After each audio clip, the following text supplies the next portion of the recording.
Entrevista com o secretário estadual da Agricultura, Guilherme Saldanha. Veja agora no Cooperativismo em Pauta.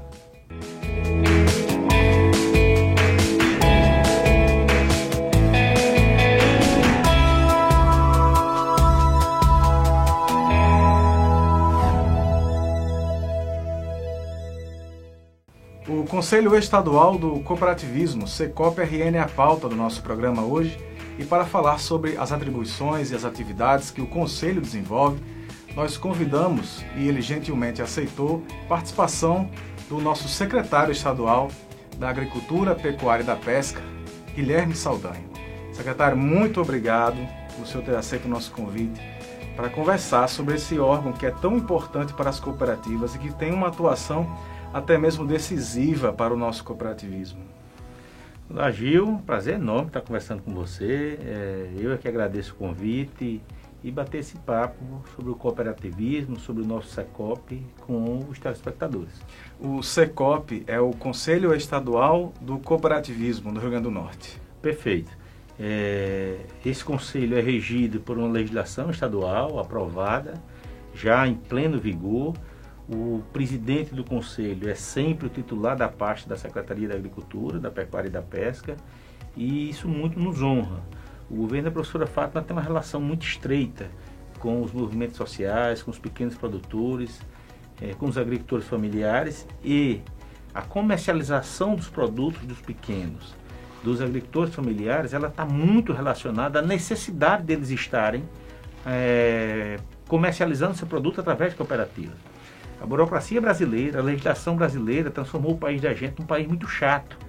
E na hora que um pequeno não consegue ter acesso à internet, a não ter um computador, a não operar um programa para emitir uma nota fiscal, para poder talvez vender um produto através do programa Compra Direta, que é tão bem administrado pela nossa Emater, pelos técnicos da Emater, isso mostra e prova a realidade da importância deles estarem agregados através de uma cooperativa, né? Recentemente foi lançado agora Programa de Aquisição de Produtos de Agricultura Familiar, uma lei da deputada Isolda, sancionada pela governadora Fátima, que trata disso, da importância e a obrigação do Estado de estar comprando produtos da agricultura familiar. Isso é possível se estiverem juntos através de cooperativas, eu não tenho dúvida disso. Secretário, esse conselho foi criado, instituído, para que fosse possível debater, né, o cooperativismo do Estado. Queria entender quais são alguns órgãos ou os órgãos que têm assento no conselho. Perfeito. O órgão é um colegiado que participam desde a Assembleia Legislativa do Estado, compõem o colegiado 3 secretarias, 3 pastas do governo do Estado, a nossa Secretaria da Agricultura enquanto presidente, a Secretaria da Agricultura Familiar e as setas também, mas participam a Alcerne, a Federação da Agricultura, representantes de cooperativas, a própria FEMURD está dentro do conselho, e é nesse conselho, é nesse fórum, onde são debatidos as necessidades, os incentivos, fazer com que o movimento cooperativista seja presente e forte, como é na Europa, como é no centro-sul do nosso país, como é, por exemplo, aqui em Natal, a cooperativa de mototáxi é uma das mais importantes que tem na entrega de alimentos, muito tempo antes, inclusive, desses aplicativos, né? Você tem a cooperativa dos médicos, muito forte, a cooperativa dos taxistas.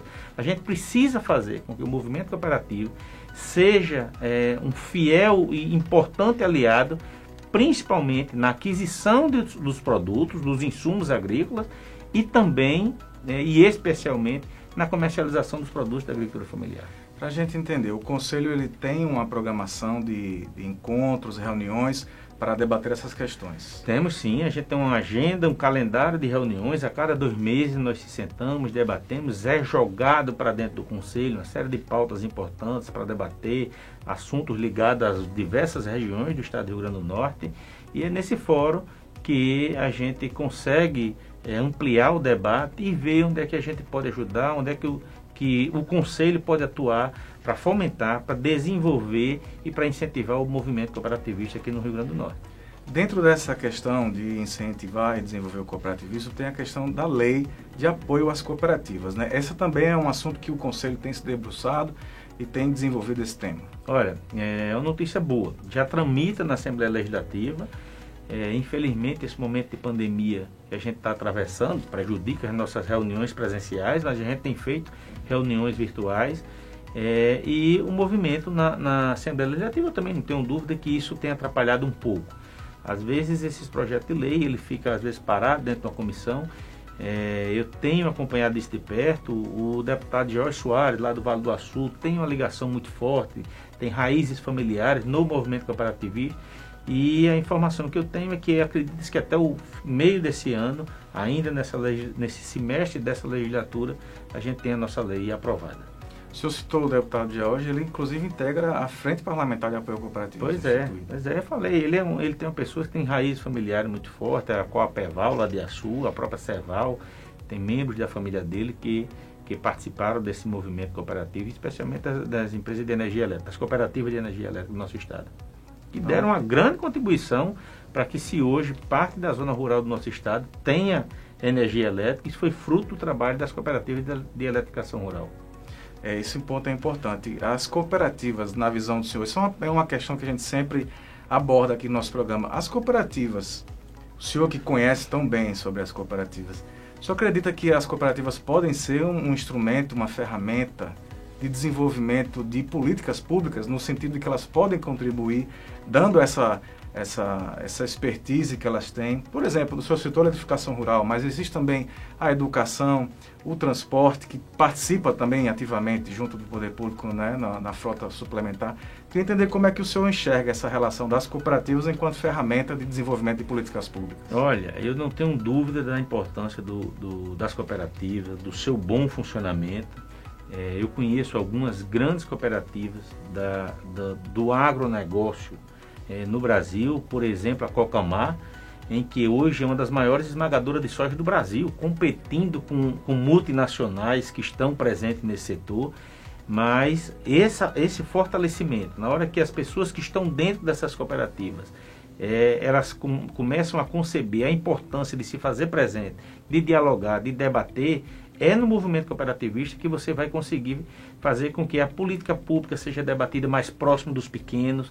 Os insumos agrícolas, que para muitos pequenos, seja de qualquer atividade, na hora que ele for comprar, passa a ter um valor bem mais alto do que ele conseguiria comprar direto de uma fábrica, por exemplo. Se ele não se juntar através da cooperativa, ele vai estar sempre comprando muitas vezes até através de atravessadores, né? Comprando mais caro. E também a comercialização dos seus produtos. Hoje eu falei das compras governamentais, somente aqui no estado do Rio Grande do Norte. Olha, veja que coisa bacana. A governadora Fátima tem cobrado das compras da alimentação dos apenados, a merenda escolar, os restaurantes populares, o programa do leite. Nesses 4 programas do governo do estado, eu estou falando aí de orçamento que varia em torno de 100 milhões de reais. Por que a gente não está jogando isso na mão dos pequenos, dos agricultores familiares? Eles só vão conseguir ficar junto desse processo se for através da cooperativa. É como eu falei, até para emitir uma nota fiscal hoje é difícil, porque a burocracia brasileira exige dele que seja uma nota fiscal eletrônica. O produtor não tem, ele não tem nem internet dentro da fazenda dele. Mas se ele se juntar através da cooperativa, na sede dessa cooperativa pode e deve ter a internet, tem um computador, tem a pessoa para operar isso tudo, e para que a gente possa alavancar, para que a gente possa incentivar principalmente a capacidade de melhorar de vida, de agregar valor ao seu produto, de evitar o atravessador em sua frente, será através do movimento das cooperativas. Sem contar que as cooperativas também têm o apoio assim, da Alcerne, do SESCOP, para aqueles grupos que estão interessados em constituir também e desenvolver a cooperativa.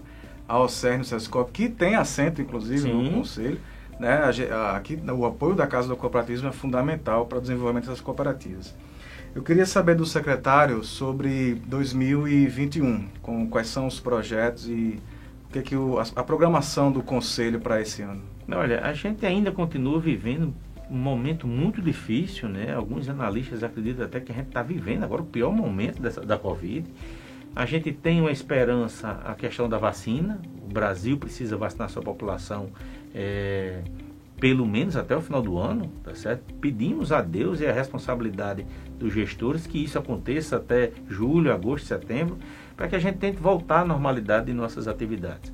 É importante destacar que mesmo diante dessa crise, ninguém previa que iríamos atravessar em pleno século XXI, com a modernidade, com a tecnologia.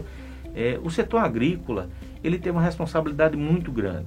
Se a gente acompanhar o que aconteceu nos Estados Unidos, na Europa, em países asiáticos, houve desabastecimento de alimentos. As pessoas correram para o supermercado e o supermercado ficou desabastecido. No Brasil, no Nordeste brasileiro e em especial aqui no Rio Grande do Norte, a gente não viu isso. Isso mostra o quão importante é a atividade primária. É aquilo que eu bato muito na tecla. A gente precisa valorizar nossos produtores, valorizar os pequenos produtores, que é quem fornece, por exemplo, a fruta no café da manhã da gente. É isso que a gente precisa dar muito valor a quem trabalha diuturnamente para garantir, mesmo numa pandemia dessa, em que várias atividades, infelizmente, elas precisaram ser paralisadas, mas o setor primário, aquele agricultor, aquele produtor, aquele agricultor familiar, contribuiu e está contribuindo para que a gente atravesse essa crise sem faltar alimento na mesa daquele brasileiro que pode adquirir. Vou aproveitar esse gancho e fazer também uma menção às cooperativas, né, que foram destaque nesse momento difícil de pandemia. Do ano passado para cá, o senhor citou já cooperativas de saúde, as cooperativas de entrega, as cooperativas de agricultura familiar que também garantiram o abastecimento de diversas famílias. Então, assim, as cooperativas de insumos e medicamentos também, as farmácias cooperativas. Sim. Então, muitas cooperativas foram protagonistas, ainda estão sendo nesse processo. Você veja a importância do movimento cooperativista e que, é como eu digo, você para atravessar dificuldades, para você conseguir, por exemplo, uma escala que um supermercado queira, um pequeno não vai conseguir fazer isso. Ele não vai lotar um caminhão. Na hora que ele se junta com outros, com vizinhos, um tem mamão, o outro tem banana, o outro produz outra fruta que o supermercado queira, é através dessa junção de forças e o ambiente, o mecanismo existente melhor para isso é a cooperativa. Secretário, eu queria agradecer a sua presença no nosso programa, nessa sua agenda tão concorrida, né, durante a visita aqui à Casa do Cooperativismo. O senhor achou um tempinho para conversar com a gente. Agradecer a sua visita, sua participação, convidar a estar sempre presente aqui no nosso programa. A gente percebe que o senhor, além de conhecedor, é um apaixonado pelo cooperativismo, assim como a gente aqui da casa. Então, queria agradecer e deixar a nossa câmera à sua disposição para as suas considerações finais. Olha, eu aqui agradeço o convite, a paciência dos telespectadores. Eu sou um apaixonado pelo Nordeste brasileiro, pelo nosso clima semiárido, pelo nosso estado. A gente tem um potencial fantástico no setor primário do nosso estado. Eu não tenho dúvida que a pecuária brasileira vai migrar para aqui, para o semiárido brasileiro. A gente precisa trazer essas tecnologias de convivência com o nosso semiárido para dentro desse processo, para fazer com que a coisa ande e ande muito bem. Eu não tenho dúvida dessa parceria das cooperativas, da Alcerne, para que a gente possa efetivamente fazer com que a política pública chegue no homem do campo. A gente já vive momentos muito difíceis, as cidades estão abarrotadas de gente, é problema de transporte, é problema de saúde, é problema de violência. Vamos deixar as pessoas na zona rural trabalhando. Agora, para isso, a gente precisa dar dignidade, dar condição, dar apoio, dar crédito rural, tá certo? Para que as pessoas continuem produzindo alimento, garantindo um emprego, sustentando suas famílias com dignidade. É isso que eu torço, é isso que eu brigo. E é esse o desafio à frente da Secretaria da Agricultura, que muito me honra esse convite que a governadora Fátima fez para mim permanecer à frente da Secretaria e que aumenta mais desafio e mais trabalho ainda. Obrigado pelo convite. Obrigado, secretário. Obrigado também a você pela sua audiência. Eu lembro que se você faz parte de alguma cooperativa e quer vê-la em nosso programa, basta que você ligue 991212895 e agende sua pauta. Acesse também o site www.sescoprn.coop.br. Nos siga nas redes sociais, tanto no YouTube como no Instagram, onde você pode conferir as edições anteriores do nosso programa. Na próxima semana a gente volta com mais um Cooperativismo em Pauta. Como sempre, aguardamos você. Até lá!